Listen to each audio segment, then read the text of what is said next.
बिस्मिल्लाहिर्रहमानिर्रहीम। अस्सलाम वालेकुम माय लवली फ्रेंड्स, कैसे हैं आप? मैं हूं ज़ीशान शम्स और आप देख रहे हैं पाक विज़ मलेशियन फूड फेसबुक और यूट्यूब चैनल। दोस्तों, आज मैं आपके साथ शेयर करूंगा डोडा बर्फी की बहुत ही इजी रेसिपी, जिसे आप आसानी से अपने घर में बना सकते हैं। ये खाने में बहुत ही ज्यादा टेस्टी और बनाना बिल्कुल आसान है। तो वीडियो की तरफ बढ़ने से पहले आपसे रिक्वेस्ट है कि वीडियो को लाइक, शेयर और चैनल को सब्सक्राइब करके बेल आइकन जरूर प्रेस कर दें। तो चलिए रेसिपी शुरू करते हैं।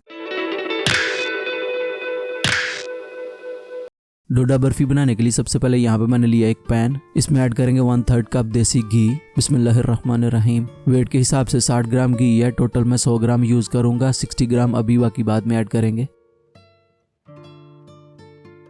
घी मेल्ट होते ही इसमें ऐड करेंगे 1/3 कप आटा। वेट के हिसाब से 60 ग्राम है। ये नॉर्मल गंदम यानी गेहूं का आटा है।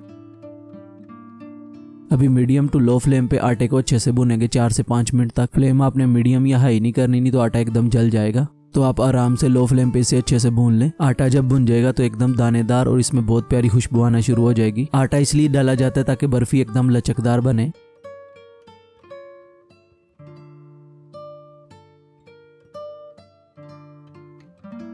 यहाँ पे मैंने आटे को 5 मिनट तक भूना, तो आप देख सकते हैं एकदम दानेदार हो गया। इस टाइम तक आपने इसे भून लेना है। अभी इसमें ऐड करेंगे हाफ कप दलिया। वेट के हिसाब से 120 ग्राम है। अभी दलिए को भी 3 से 4 मिनट तक आटे के साथ अच्छे से भून लेंगे। आप वीडियो को स्टेप बाय स्टेप फॉलो करें तो बहुत ही आसानी से ये बर्फी घर में बना सकते हैं।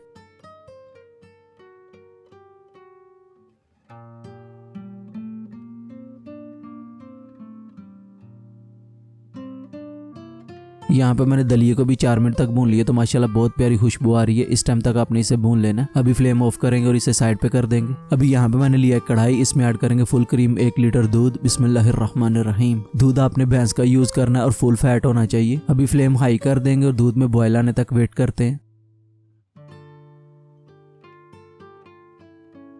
यहाँ पे दूध में अच्छे से बॉयल आ गया। अभी दूध को कर्डल यानी दानेदार बनाने के लिए आप इसमें लेमन जूस या सिरका यूज कर सकते हो। अगर आप सिरका यूज कर रहे हैं तो प्लेन सिरका ले, यानी उसमें फ्लेवर नहीं होना चाहिए। लेकिन यहाँ पे मैं टाटरी यूज करूंगा यानी साइट्रिक एसिड। बिल्कुल आपने थोड़ी सी लेनी है, यानी 1 पिंच जितनी। तो ऐसे डाल देंगे दूध में। एक जगह पे आपने ऐड नहीं करनी, ऐसे स्प्रिंकल कर दें। यहाँ पे आप देख सकते हैं जो बाकी है उसे मैंने साइड पे कर दी है। अभी दूध को हिलाते जाएंगे और आप देखेंगे थोड़ी देर में ये दानेदार होना शुरू हो जाएगा। अगर आप नींबू का रस या सिरका यूज कर रहे हैं तो 2 से 3 ड्रॉप से ज्यादा ऐड नहीं करें, क्योंकि दूध में हमें छोटे छोटे दाने चाहिए, एकदम पनीर या चीज नहीं बनाना। यहाँ पे आप देख सकते हैं दूध दानेदार होना शुरू हो गया। इसी तरह के हमें दाने चाहिए दूध के अंदर। अभी दूध को हाई फ्लेम पे 7 से 8 मिनट तक पकाएंगे ताकि ये अपनी क्वांटिटी में आधा हो जाए। यहाँ पे आप देख सकते हैं दूध साइडों पे चिपक रहा है। इसको भी आप उतार के कढ़ाई के अंदर ही ऐड करते जाएं।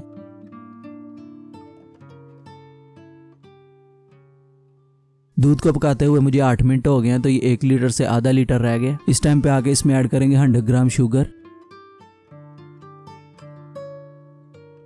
साथ ही इसमें ऐड करेंगे 80 ग्राम ब्राउन शुगर यानी शक्कर। आप इसकी जगह पे गुड़ भी यूज कर सकते हो। टोटल हमने मीठा 180 ग्राम यूज करना है, तो आप चाहो तो इसकी जगह पे ब्राउन शुगर या गुड़ ऐड कर सकते हो। चीनी आप स्किप कर दें। अभी इसमें ऐड करेंगे 1 टीस्पून इलायची पाउडर। अगर आपके पास इलायची पाउडर नहीं तो आप 2 से 3 इलायची को कूट के ऐड कर सकते हैं। साथ ही इसमें ऐड करेंगे हाफ टीस्पून दालचीनी पाउडर। अगर आपके पास नहीं है तो स्किप कर दें। अभी 2 से 3 मिनट तक इसे कुक कर लेंगे ताकि शुगर अच्छे से मेल्ट हो जाए। यहाँ पे आप देख सकते हैं दूध में एकदम छोटे छोटे दाने हैं। ये चीज का आपने जरूर ध्यान रखना है, दूध एकदम पनीर नहीं बनना चाहिए।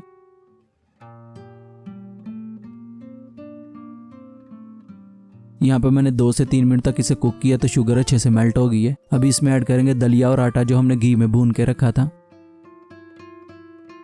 दलिया और आटा ऐड करने के बाद ये बहुत जल्दी थिक होना शुरू हो जाएगा, तो आप इसे लगातार हिलाते जाएं और अच्छे से कुक कर लें।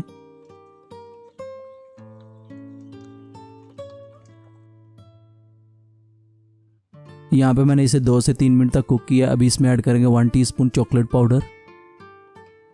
अभी इसे मिक्स कर लेंगे और मजीद कुक करेंगे 2 से 3 मिनट तक। चॉकलेट पाउडर ऐड करने से इसमें अच्छा चॉकलेटी कलर आ जाएगा। अगर आपके पास चॉकलेट पाउडर नहीं है तो आप इसकी जगह पे कोको पाउडर भी ऐड कर सकते हो। अगर आपके पास ऑरेंज कलर है तो थोड़ा सा वो भी ऐड कर लें, उससे अच्छा कलर और शाइनिंग आएगी बर्फी में। मेरे पास इस टाइम नहीं है इसलिए मैं यूज नहीं कर रहा। 2 मिनट भूनने के बाद इसमें ऐड करेंगे घी। थोड़ा थोड़ा ऐड करेंगे और इसे भूनते जाएंगे। स्टार्टिंग में मैंने आपको बताया था 100 ग्राम घी यूज करूंगा, ये उसी में से जो बाकी है वो यूज कर रहा हूँ। आप देख सकते हैं ये कढ़ाई से अलग होना शुरू हो गई है। इसको मजीद भूनेंगे, फिर से इसमें घी ऐड करेंगे और इसको भूनेंगे अच्छे से। घी ऐड करने के बाद टोटल आपने 7 से 8 मिनट तक इसको अच्छे से भूनना है।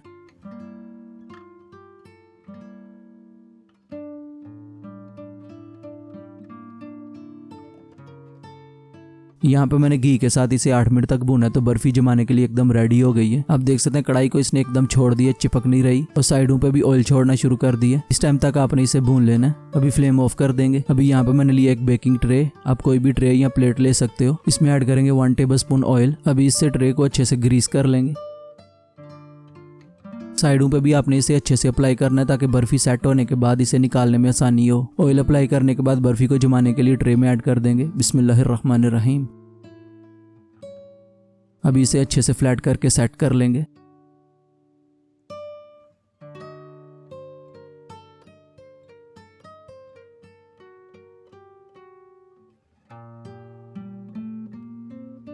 बिल्कुल इस तरह सेट करने के बाद अभी यहाँ पे मैंने लिए कटे हुए बादाम, ये ऐड करेंगे इसके ऊपर। आप इसकी जगह पे चाहें तो पिस्ता या कोई भी नट्स यूज कर सकते हैं।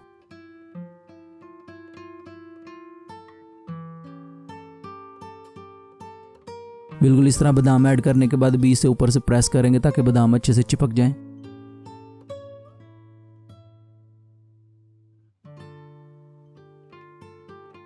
अभी इसे 3 से 4 घंटे के लिए सेट होने के लिए छोड़ देंगे। आप चाहें तो ओवरनाइट भी रख सकते हैं। माशाल्लाह बर्फी एकदम सेट हो गई है। अभी इसे काट लेंगे। बिस्मिल्लाहिर्रहमानिर्रहीम। चलिए अभी इसे निकालते हैं, बहुत ही आसानी से निकल आएगी। माशाल्लाह बर्फी बहुत अच्छी बनी है, खाने के टाइम पे मुंह के अंदर एकदम मेल्ट हो जाएगी। चलिए टेस्ट करके आपको बताते हैं कि इसका टेस्ट कैसा है। बिस्मिल्लाहिर्रहमानिर्रहीम। माशाल्लाह एकदम दानेदार और बहुत ही ज़्यादा टेस्टी है। सर्दी में आप इसे बना सकते हैं अपनी फैमिली, स्पेशली बच्चों के लिए। अगर आपको डोडा बर्फी की रेसिपी अच्छी लगी तो वीडियो को लाइक, शेयर और चैनल को सब्सक्राइब करके बेल आइकन जरूर प्रेस करें। मिलते हैं एक नई मज़ेदार रेसिपी के साथ। तब तक के लिए अपना बहुत सारा ख्याल रखें, हमें दुआ में याद रखें। अपने भाई को दीजिए इजाज़त। अल्लाह हाफिज़।